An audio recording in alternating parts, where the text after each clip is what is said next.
A polynomial p is given. Find all the real zeros and then sketch the graph. All right, so the zeros of this function, using the rational root theorem, is going to be the factors of this divided by the factors of -1. So the factors of 6 are going to be 6, 3, 2, and 1. And remember, it's plus or minus of all that, all over 1.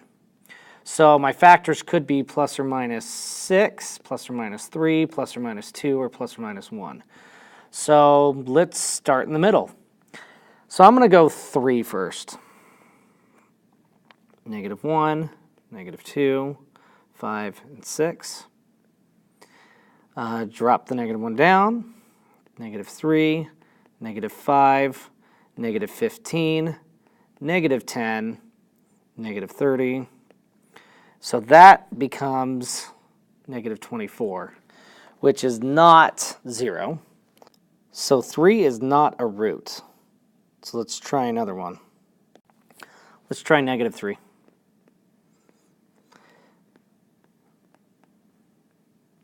Same thing. Drop the -1. -1 times -3 is 3. That gives me 1, -3, 2, -6, 0. Yep, that one works. So this factors out to be x plus 3. This is p of x, by the way. So this original factors out to p plus 3, and then -x squared plus x plus 2. Now, in order to factor this, I have a negative in the front, so I'm going to pull out a negative to make it so this guy becomes positive. That leading coefficient becomes positive, which gives me x squared minus x minus 2. And this factors out to be two things that multiply to -2, but add to -1. Well, that's going to be -2 and 1, so that becomes -2 and 1. So this factors out to be negative x plus 3, x minus 2, x plus 1. So my zeros are x equals -3, 2, and -1. So I'm going to use those to graph my function. Now there's a couple things I need in order to graph it. I know that it's going to hit my zeros, since the zeros are -3, 2, and -1. And then I need to do a sign chart. So -3, -1, and 2. So I'm going to plug in 0 to see what I get. So I plug into 0 into my original function. Well, that goes away, that goes away, that goes away, so you end up getting 6, which is going to be positive. Also, that means that 1, 2, 3, 4, 5, 6, that's going to be my y-intercept is right there. Then I know that -3, -1, in between -3 and -1 is -2, so I'm going to plug a -2 into here.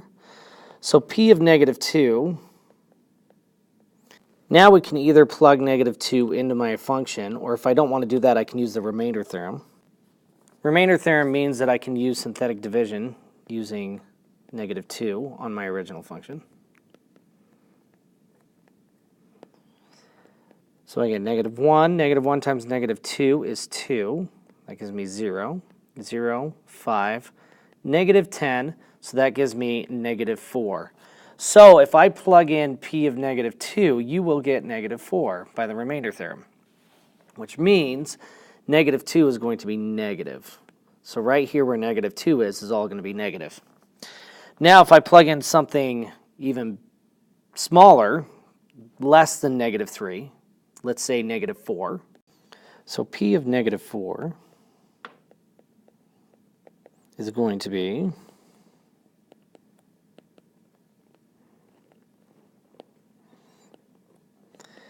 -1, 4, 2, -8, 3, -3, positive 12. 12 plus 6 is going to be 18. So p of -4 is 18. So 18 is positive, so it's going to be positive over here. Now I got to pick somebody that's bigger than 2, and let's say 3. So let's find P of 3. P of 3 is going to be -1, -2, 5, and 6. So we got -1, -3, -5, -15, -10, -30, so -24. So P of 3 is -24, which means right here it's going to be negative. And now I have enough information. I know it's going to come up from the positive end. It's going to hit this point right here. It's going to become negative. It's going to come back up. It's going to go up to here, go back down, and right here it's going to become negative again. So it's going to go down like this. And there you have it.